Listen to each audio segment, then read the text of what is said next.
5 seconds.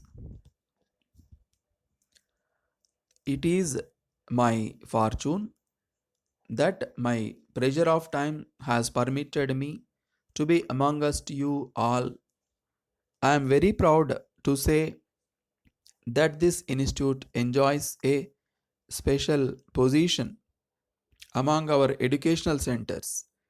It has intimate connections with the freedom movement. Its graduates have served the nation with devotion all their own and carved out a place for themselves in the people's hearts. This is one of the world's oldest cities, which makes us think what is history and what is civilization. It is regarded as the holiest of the holy cities of the country. It brings to my mind a vision of the dynamics of our sacred land.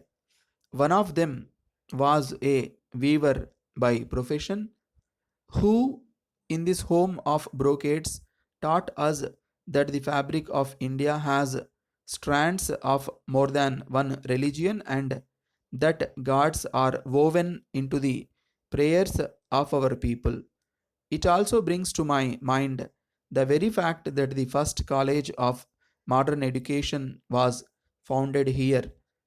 I am reminded of a famous social reformer who had come here to study our ancient scriptures in their purity, but he became convinced that this nation could not live by its traditional knowledge alone. It is this realization which made him the first of the moderns. As I contemplate the history of this place, some more faces come before me, and each of them was in a way complementary to the other. One of them proclaimed that man cannot live by modern knowledge alone, but needed the wisdom that had been discovered and bequeathed by the ancient sages. By a remarkable historical coincidence, the very first gathering of these leading lights of this university heard some plain speaking from the father of the nation, who had just come back from South Africa.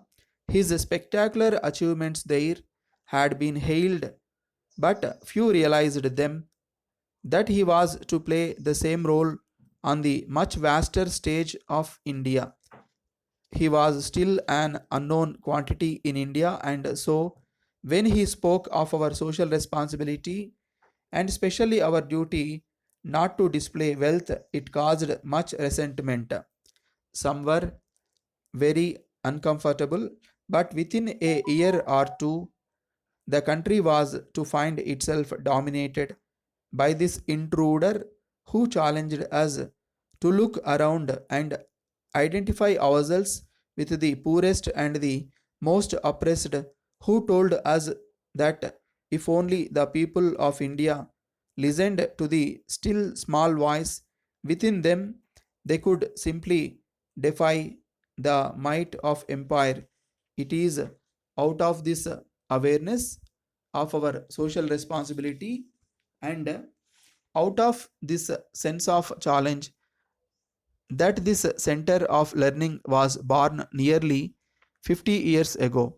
Its aim was to mold and fashion a new type of Indian. It is appropriate that we should take stock of the social sense of our day and also examine to what extent we have succeeded in molding the new kind of Indian. I had occasion recently to tell a gathering of scientists that there need be no conflict between the Indian man and the modern man, nor indeed the universal man. On this very holy land, thousands of years ago, our sages proclaimed that the world is one family. They taught us that change is the law of life. In our own days, a philosopher who lived and worked in this city advised and admonished us not to be prisoners of the past but pilgrims of the future. At this place, we heard a new theory of the Indian, a theory which denies Indianness to hundreds of thousands of children of India. Dear Sir, we are very thankful to you for your letter of 6th instant, appreciating the services rendered by our engineer in your village.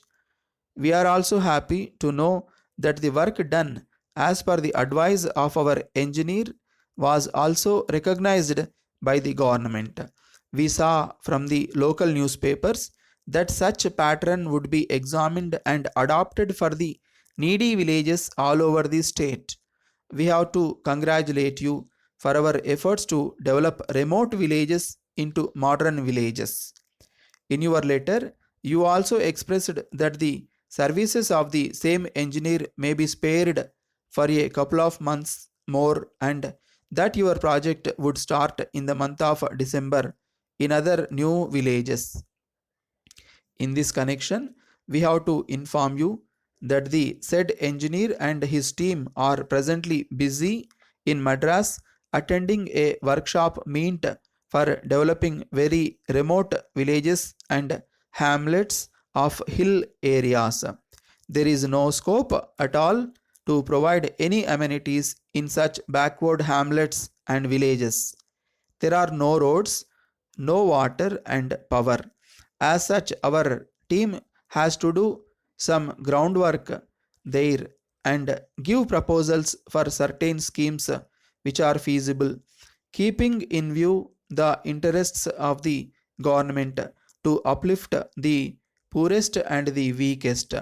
As such, we have to inform you that it will not be possible for us to agree with your request for deputing the said team. Yours sincerely, Consultant.